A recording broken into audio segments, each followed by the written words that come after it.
Thanks for having us. So good afternoon, and I'll get started. So Alex is gonna chime in as we go, and I'll set the stage, and then I'll hand to Alex in the second part, so he'll deep dive on the future of testing. Let's start with this, right? So every company, right, is a software company today. I think at this point it's safe to say that, right? And I came across this article from John Deere, right? So the guys from tractors, right? So as you see here, that's pretty much what they do, like lawnmowers, tractors, and vehicles for agriculture. And the CTO was saying this in this article that they got more software engineers, right? So than mechanic engineers, right? So that's funny, right? So they make vehicles, right? And they have more software, right? So than actually mechanical engineers. That just shows that software, right, is part of any software company, right? So it's intertwined with different business, and even business where you don't think that's nothing to do with software, they rely on software on a daily basis, right? So it's hard like to have a business today that software is not part of the business or the main thing behind the business, right? As you know, right, so if you rely on software on a daily basis, what happens if there are bugs in that software, right? So many bad press, as you see here, right? But as you can see, at the end of the day, it's causing problem in terms of reputation, right? You have like consequences related to regulation and legal problems. You have problems with bad customer reviews and revenue problems.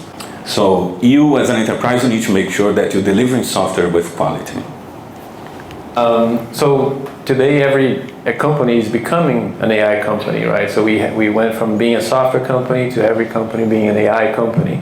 And as we can see, the FANG companies are really heavily betting into that world. But not just them. If you look at the one here in the middle, you can't see the logo there, but this one in the middle is Walmart, right? Very traditional retailer, heavily investing in AI and already having a lot of benefits measured that they have been able to achieve through generative AI. And just like in the software company world with John Deere, we are now starting to get into a phase where not only the FANG companies, the Silicon Valley hotshots are investing and claiming to get benefits from AI, but more traditional companies like Walmart and also different pharmaceutical companies, they have been publicly claiming and showing proof that they are not only investing but already reaping the benefits from generative AI. And as those companies at the end of the day, they start like leveraging AI, we see that it's driving like some benefits. I know it's early days and everything, but if you see like the research results so far, right? So we see developers committing more code. You see like in those reports, they building more things, they're getting more fulfilled, right? So they're happier, right? They are more time in the zone, right? So that's something that's changing in the actual development space, right? In terms of this set of tools that are leveraging AI to make the life of developers better. And because of that, we are seeing in the development space more new development categories type of tools, right? To support the developer workflow. We see tools to support like the actual coding and the documentation and the generation of unit tests and different type of parts of the developer workflow, right? So the point is, it's not just our opinion, right? We see like Gartner and Forrester, right? So those research firms saying that actually implementing AI is a big thing in the development space.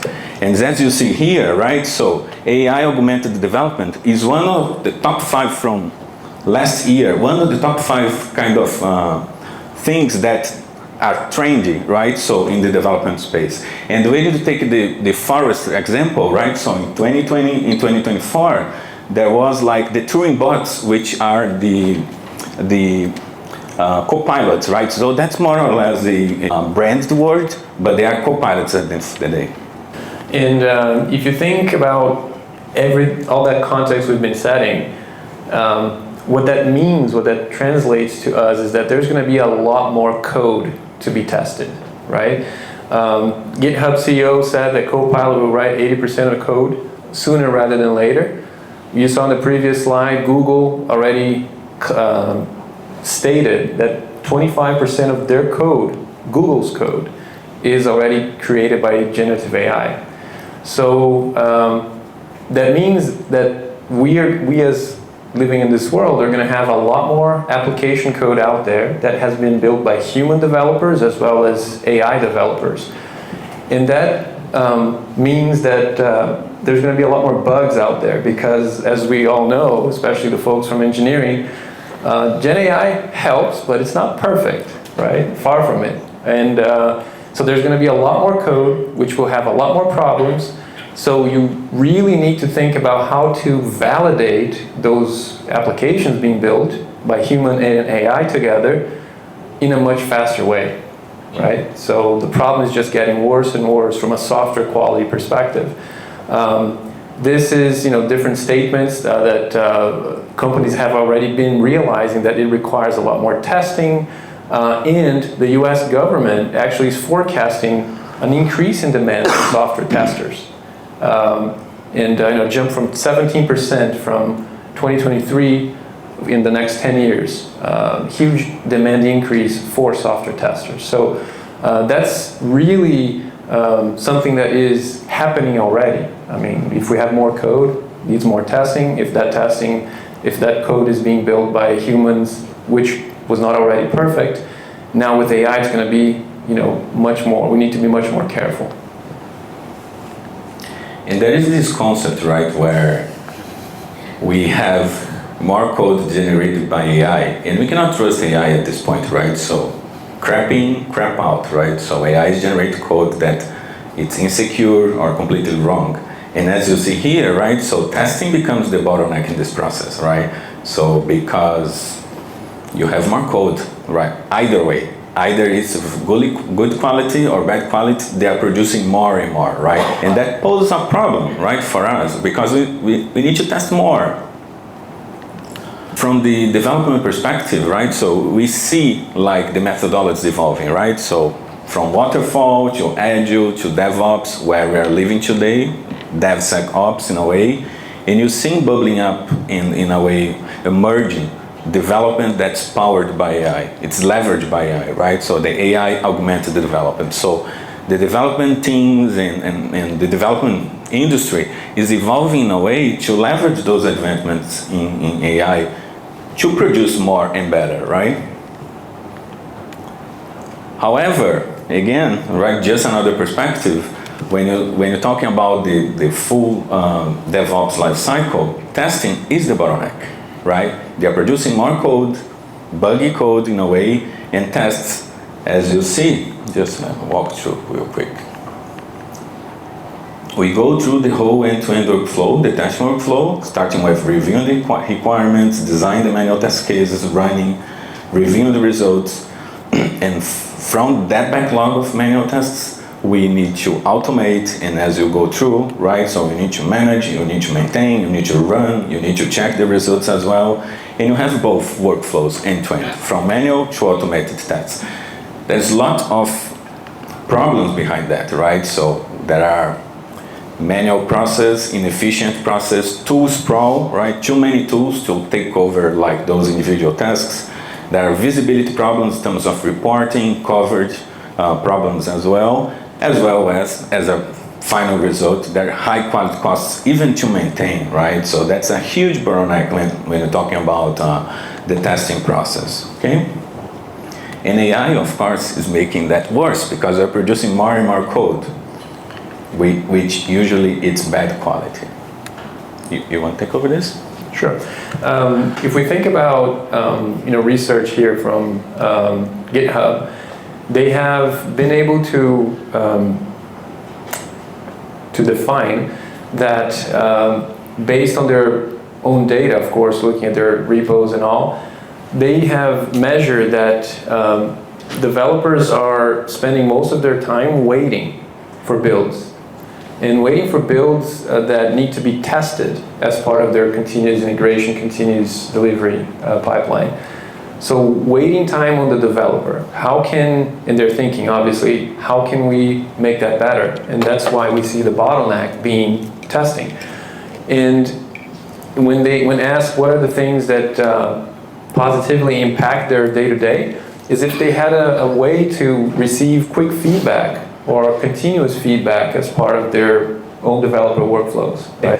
And if we look at that, those are developers. This is not some reporter or marketing from a tool vendor, a testing tool vendor that is claiming those things to their own benefits. This is actual research from the developer community that can be validated and verified by by looking into the repos directly, the Git repos. So this is just giving us more validation that the problem around testing always existed, but now it's getting worse and worse with AI. Yeah, and as you see, it's not like our ideas are off the top of our heads, right? Everything actually comes from information, data points that comes from the market. So from the testing perspective, right, in order to address those problems, we're seeing like the testing field also evolving, right? So starting from the past, just doing manual testing, right, where we have the manual tester as the main role running those testing workflows.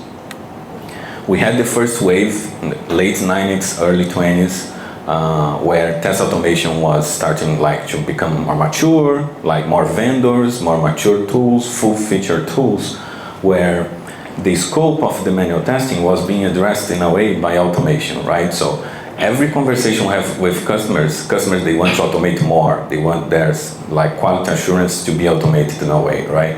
As you see, there is still this lag, so we're unable to automate everything, right? So there are some limitations, some problems related to resources, to tools, right? Friction points, skills.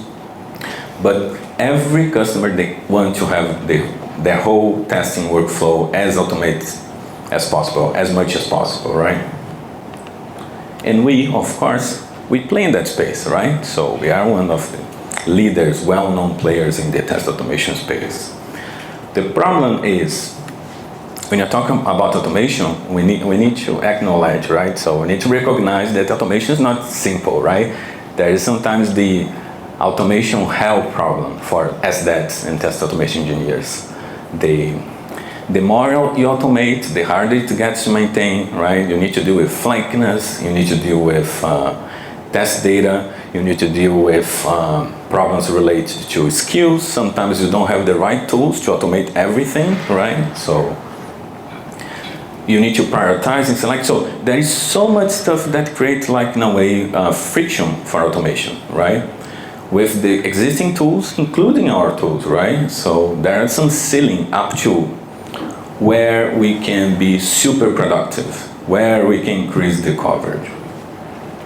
And that's one problem that we're facing today across the board, not just us, all the vendors in the market. So we are seeing now the wave 2, the second wave, right, in the testing field that help us address these problems and in a way solve those initial problems that we're sharing at the beginning, right? So while developers are building more and more and more stuff, we have more things to test. With the existing tools and approach, we have in a way some friction points or productivity problems and high costs even to maintain. With the AI-augmented testing wave that we're seeing, right, bubbling up now in front of us, because it's based on AI, there are many ways that you can leverage this technology that's emerging, right? So the AI technology in a way that you can remove those friction points to streamline the whole testing process, right? So that's in a way, it's driving the future of testing by leveraging those foundational technology to build on top of that and remove those roadblockers. And again, it's grounded not just in our opinion. We see the market heading that direction. We see like Gartner, Forrester, and others showing this. If you see here from Gartner, you see that from 2020, as they estimated, up to 2030, we are leaving the AI-augmented testing wave. From the foreigner's perspective, again, they call the Turing bot, right? So the Turing bot here for testers, the bottle, right?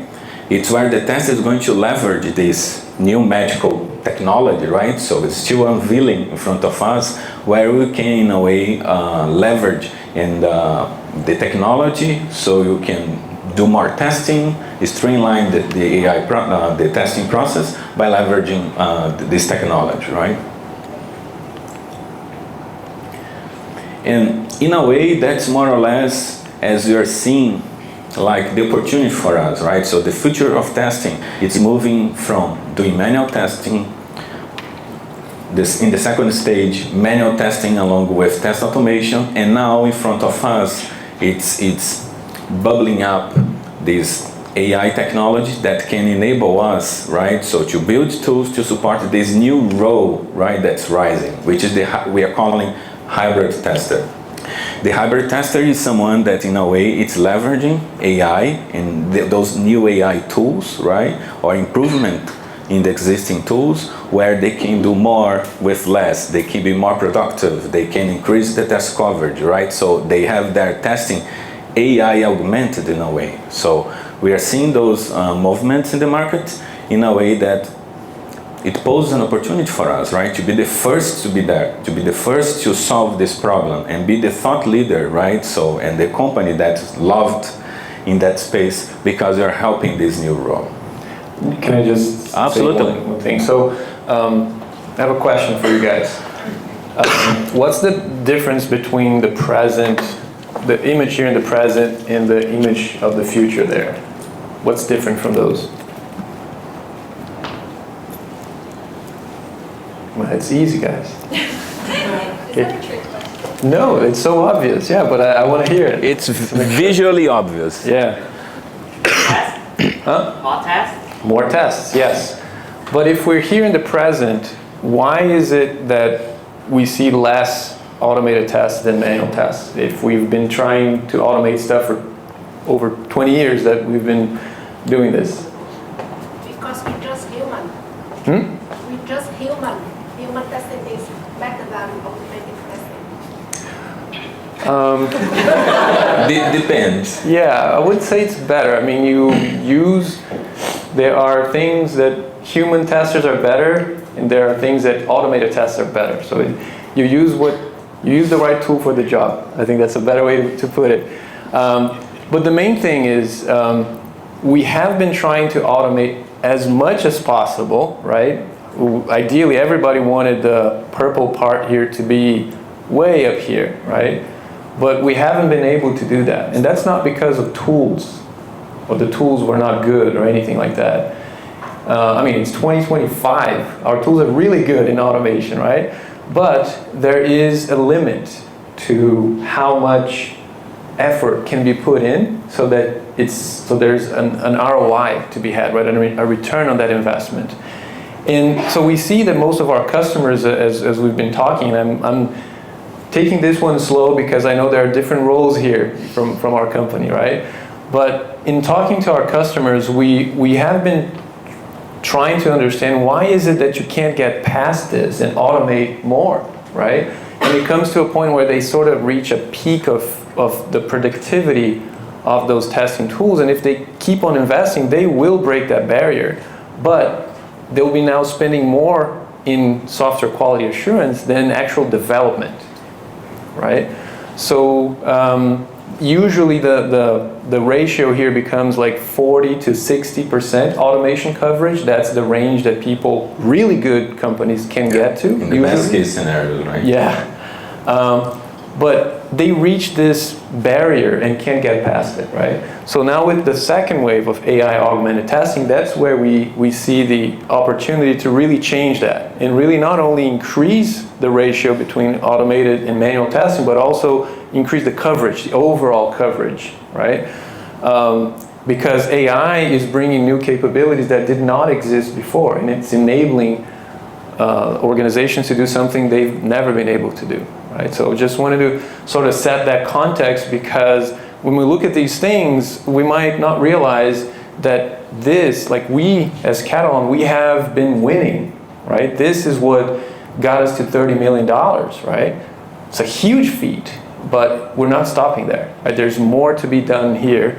And it's really an exciting time to be in the testing space because as we've been saying all along, right, volume of code is just going to increase. So that's more, it's a problem, but it's more opportunities for us. And at the end of the day, in the hybrid tester column, right, so in the future, despite the coverage increases or by unlocking, right, so this productivity with AI to increase, no company is going to aim to have 100% of coverage, right? Because exactly for that, right? So that's okay to reach some level that makes sense to that business or to that industry and leave the rest, right? So if you find a bug in production, this is like a side effect. That's not something that's critical to the business. So each individual company, each individual business, they know where the threshold in their case. But as Alex pointed out, so we have clearly here a gain in terms of coverage, productivity, and also as a result, right, so AI is going to be leveraging this, we're going to reduction in terms of total costs of quality, right? And at the end of the day, if you link back to the beginning, right, so if every company is a software company, that's key for everyone. It's not just for shops building web applications or mobile applications. It's across the board, so it helps us increase our market share as well, right? So in a way, if you go towards that direction, we're just keeping up with how the market is heading to, because again, it's a reflection or impacted by how the development space is heading to, while they're leveraging, as we discussed earlier, like the AI technology, copilot, right? So, and autonomous, like AI tasks and everything. So they're going to be way more productive, while you saw, like in the previous slide, we are the major bottleneck for everyone. As Alex was pointing out in the other slide, developers are waiting us to finish tests to continue whatever they need to do next. So that's something that's a hair that's burning at this moment across the board. And as they are going to adopt more and more and more AI, we need in a way to counterattack AI with AI in our products, either by improving them or either by building new products from scratch in a way that those products are going to address new problems that you could even dream today to solve because you don't have the underlying technology, right? Hopefully you've seen that by now AI-augmented testing is going to shape the future of software testing, right? And up until now, we've sort of set the stage as to why this future is so exciting, scary at the same time, and full of opportunities. All right, but let me ask you guys one more question. What is, just to make sure you guys are paying attention, what is the number one problem that we are trying to address with that second wave? Pop quiz. Yeah. You thought you were going to come here on a Friday afternoon and just chill? Like, no. Free food, right? Volume and quality. Volume and? Quality. Yeah, volume of what? Volumes of numbers of test cases needs to be run and checked. At the When, same time, make sure that the volume needs to be equally to the quality. and why is that the volume of tests has to increase? Earlier on, when we talked about more AI, more bugs. Yes, that's, thank you. That's, nailed it. So, Grandma cake. yeah. So we're talking about this because of this issue, right, of volume of application code that's being increased like never before seen. And why is it increasing? Because human developers and AI developers are now producing a lot more, right? And if testing was already a bottleneck before AI, which we all know it was, now it's going to get even worse. And that presents us with an even more awesome opportunity in the market, right? So with that established, we are looking at how can AI help us in more practical terms. And as Cristiano mentioned, the hybrid tester, we see that as an opportunity to define to the market what is or how AI is actually going to help testers navigate through that transition. And when we look at the skills of the testers today, and we have typically two main roles, right? There's a lot more, but like the main ones are the manual tester here at the bottom, and sorry guys, I'm trying not to be in front of you, and at the top, the test automation engineer. And what we try to do with this image here is to give you a sense of the different skills that a typical manual tester has. So a manual tester typically has like business domain knowledge, critical thinking, test design skills, user experience, and others, right? But at a high level, these are the typical ones, whereas the automation engineer has knowledge of frameworks, API and backend testing, scripting and programming, CI/CD integration, the more technical side of testing. And where we see as a problem that first wave of automation didn't really fulfill its promise is because with the way the testing tools were set up or were built, you were trying to get this guy here, the manual tester, to learn technical skills so he or she could automate tests, right? And that proved to be, after 2 decades trying, that proved to be very difficult. It's just a different skill set. And whereas the test automation engineer role was created usually by bringing developers into the testing world. And then you have this division, right? You're either an automation engineer or a manual tester, and they don't really communicate very well, or they don't really continue. There's no seamless transition from when the work of one person ends and the other one continues. So there's always this gap on the team. And yes, many strategies were attempted to try and get the manual tester to participate in the automation process. I mean, we are living proof of that with our low-code platform, right? Automation platform. There were other strategies like BDD or behavior-driven development that also helped, but in model-based testing, right? So many approaches that were created to get the manual tester to contribute to the automation and then hopefully increase that ratio between automated tests and manual tests. However, after over 20 years trying to do that, we have reached a ceiling, as I mentioned earlier, right? We can't break that barrier anymore. So something has to change. The approach has to change. And yeah, I just want to add that over the last 20 years or so, with this new wave of test automation tools, there was this pressure on manual testers to become test automation engineers as that, right? But maybe that's something that I don't want to do, right? I don't have the skills, I don't want to gain those skills, and then because of that, right, so I have the domain expertise, but I cannot contribute more, right, because I didn't gain the skills to use test automation. On the other side, when you think about test automation engineers, many of them, they are really technical and really good to use the test automation tools, but they don't have the domain expertise. They're tools operators, right? Mm-hmm. So they're really good using the tool, but they need someone else to tell them what to do, right? Yeah. And that's the challenge that we are facing over the last 20 years or so, that with this new hybrid testing concept, right? So hybrid, and the rise of the hybrid tester in this concept, in this context, right? Change the game, because now you can benefit from both skills, right? And both can contribute to the testing workflow.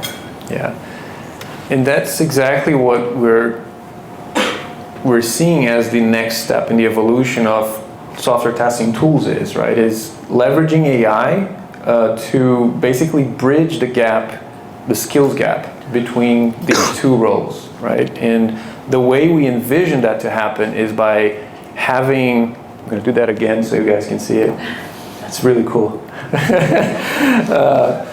Took time, right? Yeah, exactly. It took me some time, and I know our amazing marketing and design team would laugh at me, but I'm really proud of this.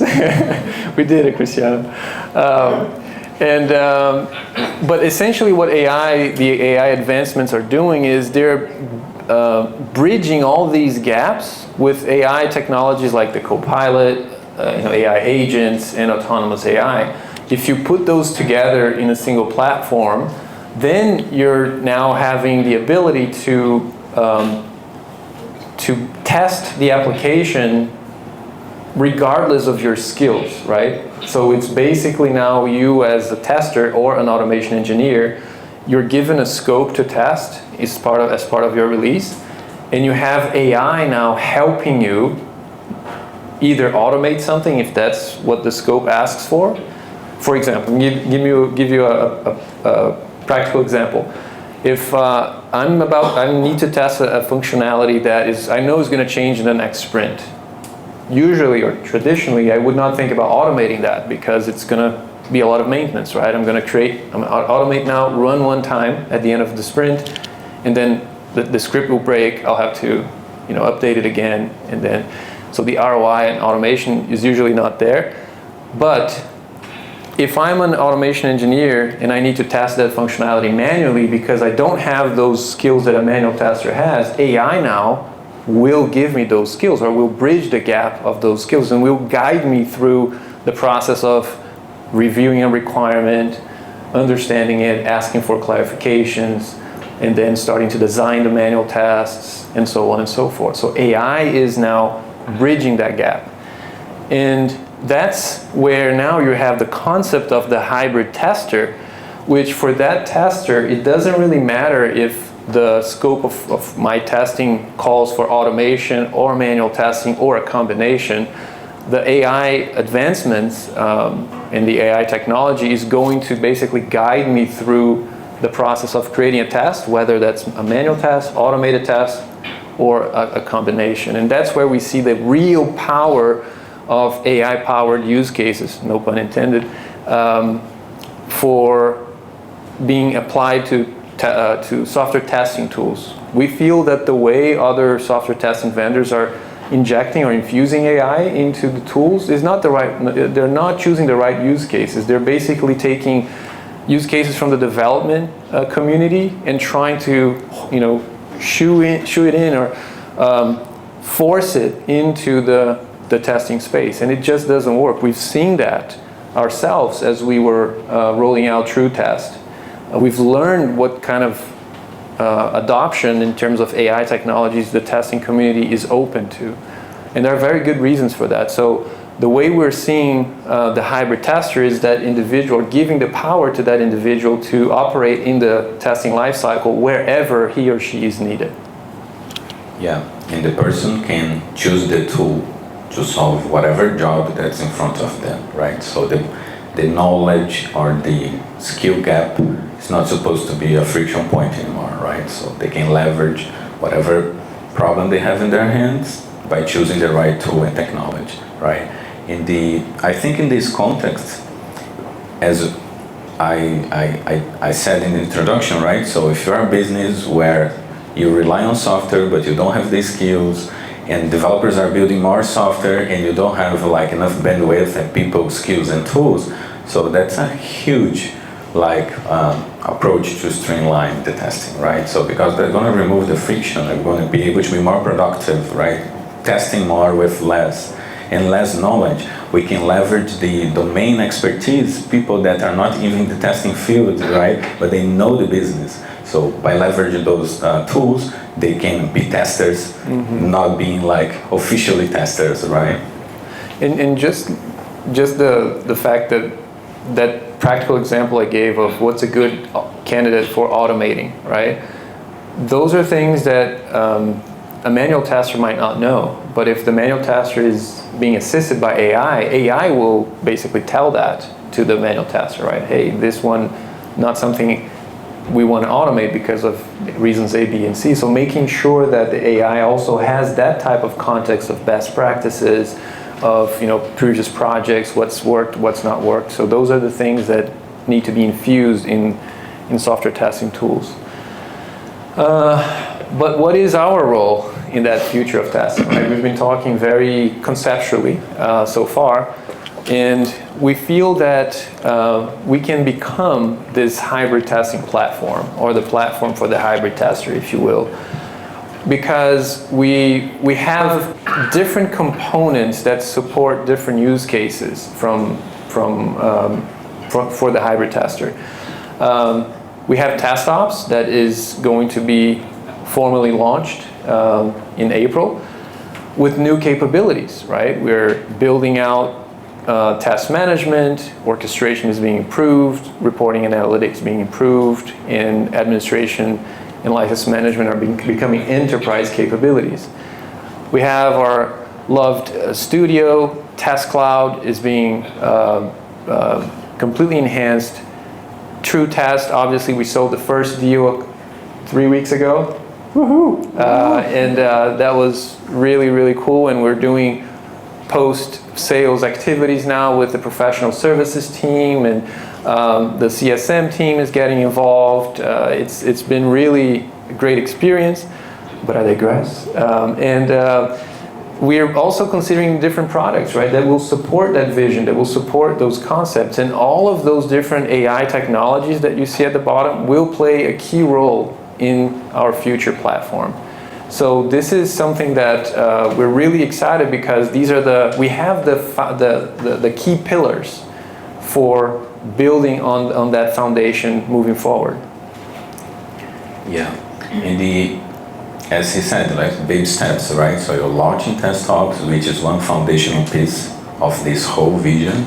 And of course, we are saying about AI this, AI that, right? So AI is still evolving, right? So it's not as if we could leverage whatever advancements we have today to solve all those crazy and amazing problems that we are discussing earlier, right?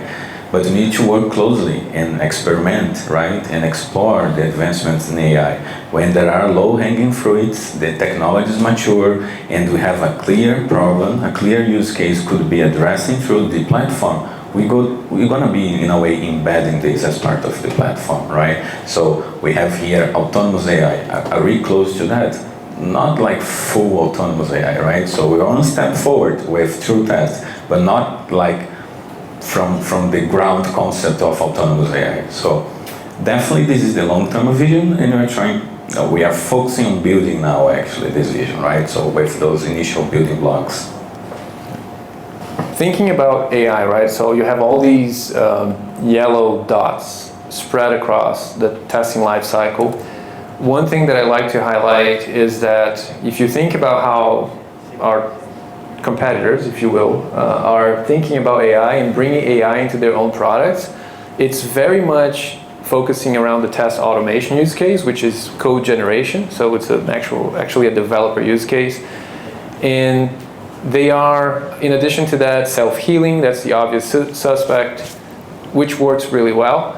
But other than that, they're thinking about, oh, let me put in a requirement on one side, and then on the other side, I'll spit out a manual test or an automated test script. And yes, AI can do that, but it's terrible. Like it's not usable. What you get on the other side will still require a very considerable amount of effort to make it work. And we ourselves have seen that in our own experimentations, and have seen alpha and beta users finding that as well. So the way we're thinking about bringing AI into our testing lifecycle through our platform is really by injecting AI in every step of the testing journey, right? And why is that? Because then the hops of or the jumps that you have to do from, let's say, building a manual test case, right? Before building the test case, you have to make sure that the requirement is testable, that the requirement is clear, it's not ambiguous, that there's no room for interpretation. So you can use AI to refine that requirement first. So once you do that, then your chances of getting an output of manual tests properly created is way higher. Right? Like as Cristiano said earlier, crap in, crap out, right? But if now AI is helping you, is assisting you as a tester to do that, as opposed to just doing that for you, I think that's the biggest mistake that people are doing with AI, is just thinking that AI can do things for you. No, it will do it with you, right? It's assisting you. And doing that in every single step of the way it will increase the likelihood for success of the output of the AI in every single step, and it's enabling those testers to become hybrid testers, right? So if now I'm a automation engineer and I'm being asked to review a requirement, never did that before because I usually get manual tests already created and I have to automate that manual test. Now I can actually do a requirements review because AI is assisting me in that process. It's guiding me through that process. So it's bridging the gap, my skill gap in that scenario. Yeah. And there is one important point to highlight here, which is you see the yellow AIs.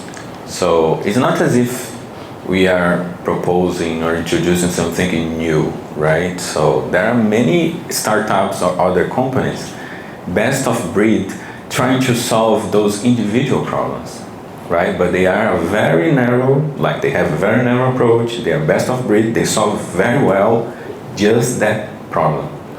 What you see here is a platform, right? So that's where we differentiate, right? We're solving the whole end-to-end problem. It doesn't mean, of course, on day one, next month, by the end of this year, we're gonna be solving all those problems, right? But we're gonna be choosing and prioritizing the ones that make more sense, that resonate with our customers, the ones that we can leverage the existing maturities of the AI. And as we move forward, we're gonna be bridging like the whole end-to-end workflow, leveraging by AI. And that changed the game because most of the players in the market, they are too much focused on selling that single individual tool, right? Or the best of breed tool. They don't want to integrate the manual testing with automation, with production monitoring, performance testing, test data management. Our point of view is trying to put everything together in one single roof, the Katalon platform. Yeah, and if you take AI out of the picture here, that's what we do already, right? So it's not like we're going to slap AI into every single parts of our platform tomorrow, right? This is the vision, right? So today we can service our customers very well, and we are established at that with the green components here of the platform, right? But as we learn more about AI ourselves as a company, as we start investing more in different parts, you'll start seeing more AI coming to life in different parts of the platform through the different products that we have, right? It's not something that's going to happen tomorrow, but this is just our way to articulating where we feel AI is going to contribute and make a difference for our customers. The foundation in green is already there, which is awesome. As Cristiano mentioned, that's a key differentiator for us. As we learn more about AI, we're going to be defining those use cases in the future so that we can make sure we understand them. We have proper goals to achieve as part of the investment in developing those capabilities. And right now we're just focusing on making sure there's alignment in terms of the vision, right? And as you saw in the first part of the presentation, we have a ton of validation. The team has done a ton of research to make sure that we're directionally kind of in the right direction. And one of the key things that we've been learning is that to enable the hybrid tester to become proficient in any kind of testing, everything will sort of revolve around these three AI approaches, right? The co-pilots, the agents, and autonomous. And each one of them, it serves a different purpose. So if we are talking about tasks that are more complex, that have more uncertainty, obviously you need the human, you need the tester to be on the driver's seat and being assisted by the co-pilots to make sure that the human is still driving it, but it's being a lot more efficient and a lot faster in those tasks, right? And we see that through, co-pilots for coding, co-pilots for reviewing documents and things like that. And as you slide more to the simpler tasks, the things that are more predictable, the things that are more menial and so on, that are very deterministic, then that's where you can apply autonomous AI agents with a better rate of success, right? So it's not one or the other. In some cases, some use cases will require the three of those approaches, and or a combination of those. The key thing is that the three types are really what's going to enable the hybrid tester to do what's being promised for the tester to do. And that's where we're heading to, right? So we are heading from just being a company focused on just supporting test automation, right? And we're seeing this movement in the market and this opportunity ahead of us. And the whole idea is to position Katalon, right? So as the company to solve this new set of problems, right? To leverage this technology that's emerging. We're gonna be dealing with not just manual testing, but also automation. And as Alex just said, right? So there are some tasks they need to be done manually, right? So the tester is going to be on the front seat and driving with support of AI, right? So we see the future where we can build a platform from ground up to support like this new emergence, right, of AI in the hybrid testing, and this new role that's rising, that's the hybrid tester. In one of those videos, we were talking about what a customer was asking me a couple of weeks ago around autonomous testing, right? So the person asked me, hey Alex, when is Katalon going to have autonomous testing? And I said, well, what is autonomous testing to you, right? And then the person wouldn't know how to explain that to me. And then I said, well, autonomous testing, can go, like, there's a range, right, or a spectrum of what autonomous can be. And what we see out there in the market is there is a lot of talk about, oh, just give the application a URL and autonomous testing will magically test the application, right? That's what people usually relate to when they think about, oh, an AI autonomously testing my application. So I explored this concept more with the customer, and I asked the customer, okay, would you trust the results, the test results from an autonomous AI agent that validated your application? Would you, if you had to decide, on a go, no go, would you go to release to production? And he said, oh, now that you explain it to me, no, like I would never do that. And so let me tell you guys what I explained, and this is just to illustrate that the human in the loop is still essential in the testing space, right? Like there are many other areas in the world that things can be autonomous, no doubt about it. But in testing, unlike development, in testing we need an oracle, or we need a base, the basis or a baseline, in order to judge or determine if this is working as expected or not, right? In AI, if you just let the AI loose in the application, yeah, it will crawl through the application, it will, get to different pages and all that, but it will not be able to tell you if this is working as expected by the business. It will be able to tell you, oh, I saw an error in the browser console, or I saw an error in the UI, right? And so it's basically crawling through the application and reporting errors, right? It's not reporting necessarily defects, it's reporting errors, right? Maybe it's network errors, maybe it's eventually can be a defect, but it's not going to be a requirements-based defect, or because it won't be doing requirements-based testing. So some people can say, oh, we just feed the AI the requirements and then it will test it. Well, but let me tell you something. The requirements here, they're never complete. I mean, we have product owners. They exist, right? Let's start with this. Yeah. I mean, we have product owners, product managers. Are your requirements always perfect? Like, no, right? And why? Like, it's not a bad thing, because also when developers and testers are reading those requirements or interacting with the product owners, there is this intrinsic knowledge between the team members, right? There's what's the word, institutional knowledge, right? Because you've been working together for so long and in the same company, you kind of understand things that don't necessarily need to be written. Now, how can an AI learn what the requirements is expecting or is specifying if not everything is documented, right? So autonomous testing is a beautiful vision, right? But we're very far from that becoming a reality. And that's why our approach is a lot more pragmatic. There are different levels of autonomy that can be achieved. And obviously, as part of what we're going to do in the future, we're going to go through those cycles and define what autonomous testing makes sense, right, for us. And that's the reason why it's called AI-augmented, right? So it's not replacing the tester, right? The hybrid tester always be there driving the AI in a way or another. From the, can you go back one? Oh, sorry. This one, right?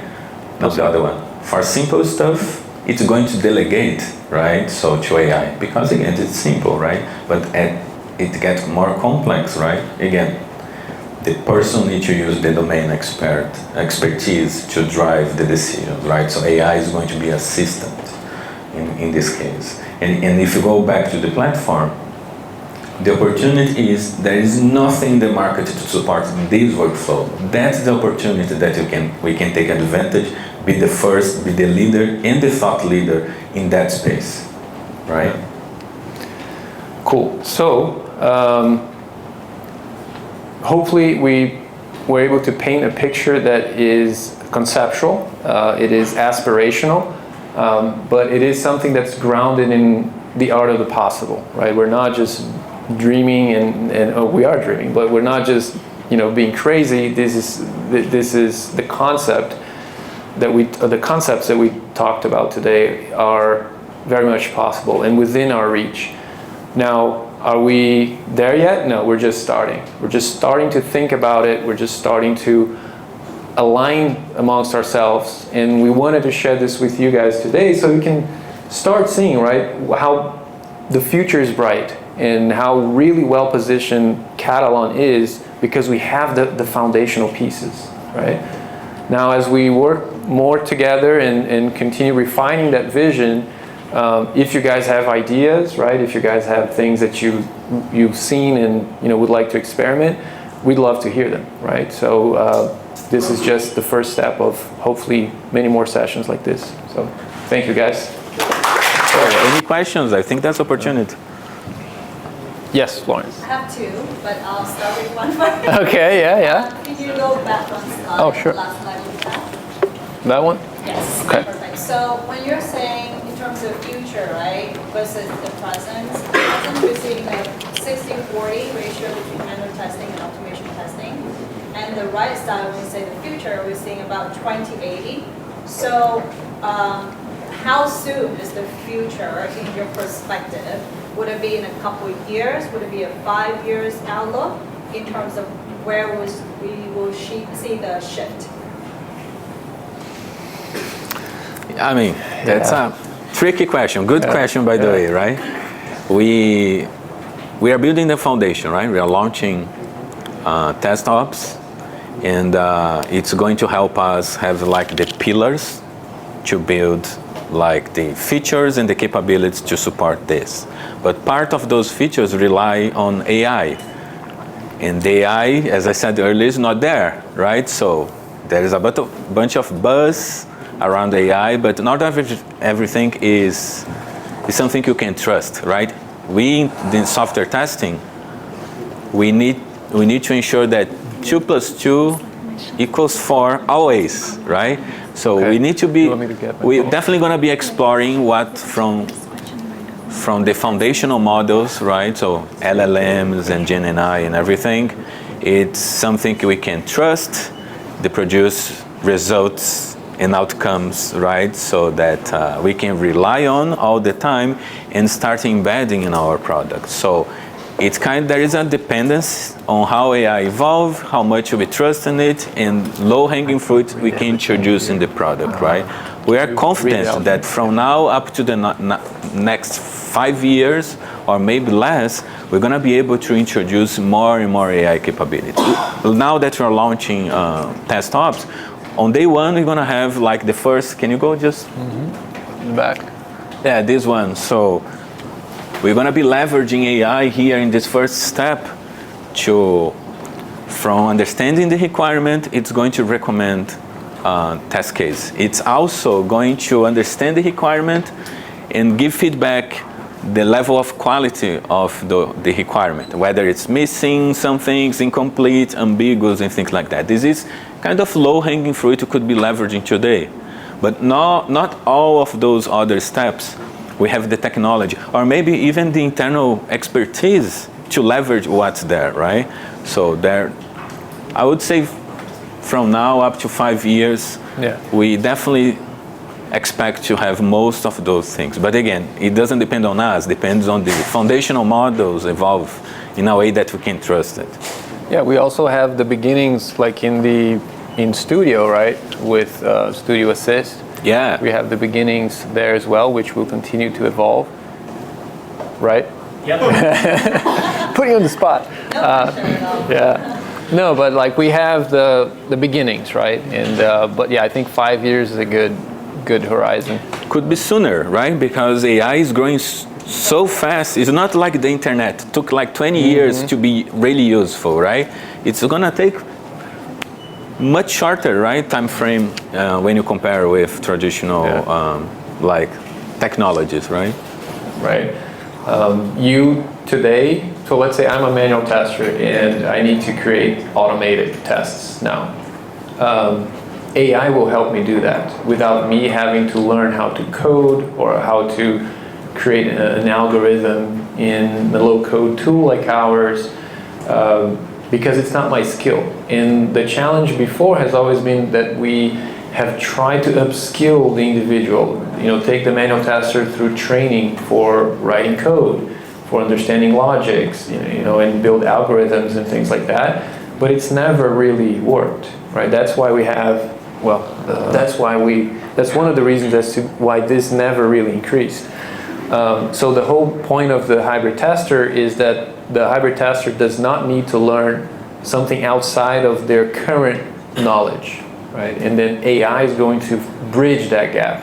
If you need to build an automated test and you're a manual tester, AI will basically guide you through that process and will do it for you where you don't have the skill. So a practical example could be, as I created my manual test, that's what I do. Now I'm going to run it.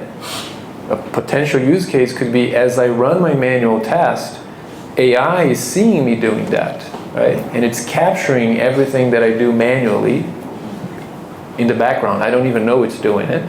At the end of my manual test execution, then AI will say, oh, boom, do you want to run the same task in an automated fashion? Yes, boom. And then it runs, right? And I did not have to learn how to code or how to do anything different than what I already do as part of my manual testing process. So that could be a good practical use case to illustrate the hybrid tester philosophy, right? Is that clear? Yeah, and I would say that, let's take automation, right? So when you have flakiness, right? The test fails for reasons you don't know. Or maybe the reason is well known, but I need to maintain that test. So it could, using or leveraging AI, self-heal, right? So I just see, look, why are running in? Because when you run thousands of tests and you see the failures and you need to walk through and identify and you need to maintain the script, it's lots of like friction points and manual steps. And I think part of the strategy, go back. Oh, sorry. This one. It's not about like upskilling in the sense where testers need to have better prompt engineering skills and things like that. They should give the tools in a transparent way to testers, the platform, the vision behind the platform, where automatically I'm using AI but not knowing that I'm using AI. Yeah. If there is one point that they need to upskill, is getting better in the domain, right? Or getting better in thinking, like in creative ways, for example. Yeah, great point. We have a question from the audience here, Antoine. I heard that support from a PM and an engineer is needed to inject a true test code snippet into the client's apps. Shouldn't it work like other code snippets such as Google Analytics, where users can implement it themselves or with the assistance of their own engineer? Yeah, so Antoine, you don't need assistance from a PM or an engineer to inject the code snippet. You can do that if, like just like Google Analytics or New Relic or App Dynamics, Mixpanel, any JavaScript-based product out there. Same thing for TrueTest. It's basically the developer that has to add the JavaScript into the code. What we have been doing, and maybe that's where the question is coming from, as part of the proof of concept, we have been doing white glove service in the proof of concept because the QA audience this is new to the QA audience, right? They don't have access to the application code. So we're basically working very closely with the QA team to guide them every step of the way on how to inject the code into the application. But when we have, for example, PwC or Deloitte, where their teams are more technical, they do it themselves. Like, for example, with TI, Texas Instruments, as they signed a deal and we went to the onboarding call, we were expecting to start talking about how to inject the code, right? They had already done it, right? And we're like, oh, okay. So now this, all of a sudden, the kickoff call became a Q&A call where they were asking about use cases and things like that. So it's not necessary, just to be clear. It's something that we're doing as part of the POC process, giving them white glove service to ease the whole process for the QA audience.